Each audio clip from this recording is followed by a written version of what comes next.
இவங்களுடைய சாதனை எல்லாம் பார்க்கல ரொம்ப எனக்கு வியப்பா இருக்குது. நான் உங்களுக்கு முன்னாடி நிற்கும் போது கொஞ்சம் உயரமா இருக்கிறதுனால உயரமா தெரியுறேன். இல்லாட்டி உங்களுடைய சாதனைக்கு முன்னாடி நான் இவ்வளவுதான். இவ்வளவு பெரிய வெற்றி, உங்களுடைய வாழ்க்கை பிரச்சனைகள் எல்லாம் சொல்லும் போது எனக்கே ரொம்ப வியப்பா இருக்குது, அதிசயமா இருக்குது. எந்த அளவுக்கு மனதைரியத்தோட நீங்க உறுதியோட வாழ்க்கையில உழைச்சிருந்தீங்கன்னா இந்த அளவுக்கு வந்திருக்க முடியும் அப்படின்னு நினைக்கிறேன். ஏன்னா எனக்கு இது புரிஞ்சுக்க முடியல. நான் கொஞ்சம் வசதியான குடும்பத்தினுடைய பின்புலத்திலிருந்து வந்ததுனால உங்க கஷ்டங்களை எல்லாம் நேரில் பார்த்து தெரிஞ்சுக்க முடியாது. நீங்க சொல்லும் போது எனக்கு வியப்பா இருக்குது. எப்படி இந்த அளவுக்கு தைரியமா இந்த மாதிரி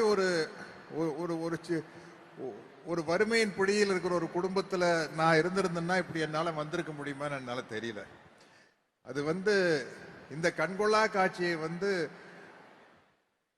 பார்ப்பதற்கு இங்கு தந்தை பெரியாரும் அண்ணாவும் முத்தமிழறிஞர் டாக்டர் கலைஞர் அவர்களும் இல்லையே என்ற வருத்தம் தான்.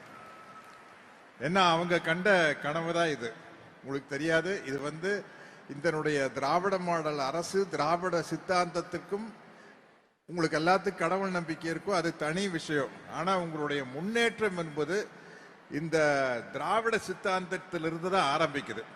அது 100 வருஷத்துக்கு முன்னாடி நீதி கட்சி காலத்திலிருந்து ஆரம்பிச்ச விஷயம்.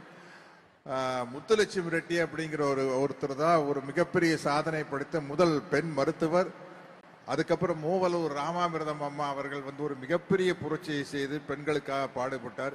இப்படி தொடர்ந்து வந்திருக்குன்னா இன்னைக்கு நீங்கள்லாம் இந்த அளவு இருக்கிறது காரணம் அதனுடைய வேர் எதுன்னு பார்த்தீங்கன்னா இந்த 100 வருட திராவிட சித்தாந்தத்தினுடைய வீச்சு தான் நீங்கள்லாம்.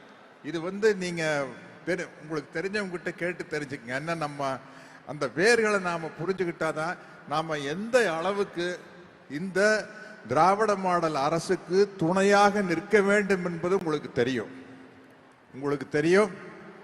எதை பார்த்தும் ஏமாந்து விடாதீர்கள், சாதனைகளின் பக்கம் நில்லுங்கள் என்று கூறி என்னுடைய உரையை முடிக்கிறேன். நன்றி, வணக்கம்.